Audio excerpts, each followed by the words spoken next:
پێغەمبەری خوا صلی الله عليه وسلم دەفەرمێت لە حەدیثێکی صحیح بوخاری مسلمدا دەفەرمێت سوێن بەو خوایەکە گیانی منی بەدەستە شەو ڕۆژ ناڕوا قیامەت نایە هەتا وای لێ دێت پیاوێک بەلای گۆڕێکا تێئەپەڕێ بەلای قەبرێکا تێئەپەڕێ ئەڵێ خۆزگایە من لەناو ئەم گۆڕە بوومایە بۆچی پێغەمبەری خوا فەرمێ صلی الله عليه وسلم لەبەر ئەوەنە بەڵاو کێشە و مشکیلە و خەم و خەفەت زۆر بووە ئاواتە خوازی مردنە ئێسش بڕۆ گوێ لە خەڵکی بگرە بە هەزارەها ژن و پیاو هەیە ئەڵێ لە ترسی خوا نەبێ ئەگەر حەرام نەبوایە خۆمە کوشت کەواتە ئاواتی ئەوەی بڕاتە ناو گۆڕەوە قیامەت نایە هەتا خەڵکی وای لێ دێ ئاوات بە مردوەکان دەخوازێ خۆزگایە من لە ناو گۆڕدا بوومایە خۆزگایە بمردمایە وای لێ هاتووە وای لێ نەهاتووە وای لێ هاتووە بەڵام ئەم جیلەی ئێمە کە پێ ئەگەن خراپترە بن ئێمە کە مناڵ بووین باو باپیرمە وەکو ئێستا حەزیان بە مردن نەبوو بەڵام ئێستا تەماشا دەکەی خەڵکی حەزی بە مردنە لە ژیان بێزارە ژیان وەکو ئاوی لێ هاتووە تامی نەماوە ڕاستەکەی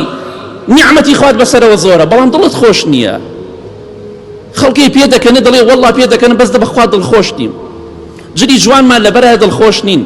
سارێ جوانمان پێ دڵخۆش نین بۆ لەبەر ئەوەی پشتمان لە خوا کردووە پشتمان لە قورئان کردووە کێتان ئەمڕۆ دوو جوزە قورئانتان خوێناوە دوێنێ پێرێ بەسەر پێرێ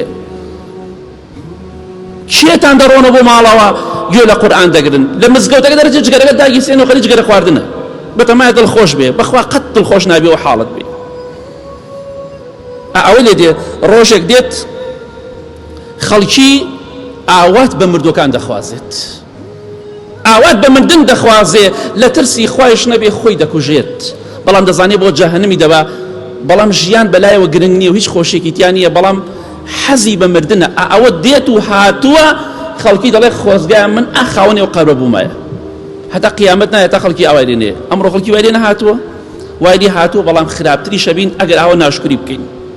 ئەگەر ئاوا پشت لە خوا بکەین ئەگەر ژنەکانمان دیسکۆ بێ و ئەفەنی بێ لە ژنەکان و لە بۆنەکاندا لە چک فڕێ بدەن و لەخوا نەترسن دڵنیا بەخوا خراپتریشمان بەسرا دێنێت دڵنیا بە هەرچی ناز و نیعمەتی ئەم دنیاە هەمان بێ دڵخۆش نابین کە دڵیشت خۆش نەبوو هیچ قیمەتێکی نییە ئانەکەزان تووشی جەڵدەیەکە بی ئەمریت چونکە دڵت خۆش نییە